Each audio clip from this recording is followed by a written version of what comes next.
আমি ভিক্ষা করে ফিরতেছিলেম গ্রামের পথে পথে। তুমি তখন চলেছিলে তোমার স্বর্ণরথে। অপূর্ব এক স্বপ্ন সম লাগতেছিল চক্ষে মম। কি বিচিত্র শোভা তোমার, কি বিচিত্র সাজ। আমি মনে ভাবতেছিলেম এ কোন মহারাজ। আজি শুভক্ষণে রাত পোহালো, ভেবেছিলেম তবে আজ আমারে দ্বারে দ্বারে ফিরতে নাহি হবে। বাহির হতে নাহি হতে কাহার দেখা পেলেম পথে। চলিতে রথ ধনুধান্য ছড়াবে দুই ধারে। মুঠা মুঠা কুড়িয়ে নেব, নেব ভারে ভারে।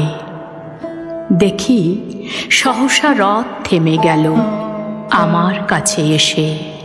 আমার মুখপানে চেয়ে নামলে তুমি হেসে। দেখে মুখের প্রসন্নতা জুড়িয়ে গেল সকল ব্যথা। হেনকালে কিসের লাগি তুমি অকস্মাৎ আমায় কিছু দাও গো বলে বাড়িয়ে দিলে হাত। মরি একই কথা রাজাধিরাজ, আমায় দাও গো কিছু। শুনে ক্ষণকালের তরে রইনু মাথা নিচু। তোমার কিবা অভাব আছে ভিখারি ভিক্ষুকের কাছে? এ কেবল কৌতুকের বসে আমায় প্রবঞ্চনা। ঝুলি হতে দিলেম তুলে একটি ছোট কণা।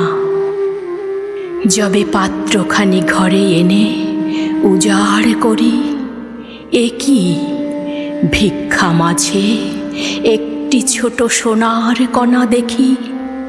দিলেম যা রাজ ভিখারিরে, স্বর্ণ হয়ে এলো ফিরে। তখন কাঁদি চোখের জলে দুটি নয়ন ভরে। তোমায় কেন দিইনি আমার সকল শূন্য করে।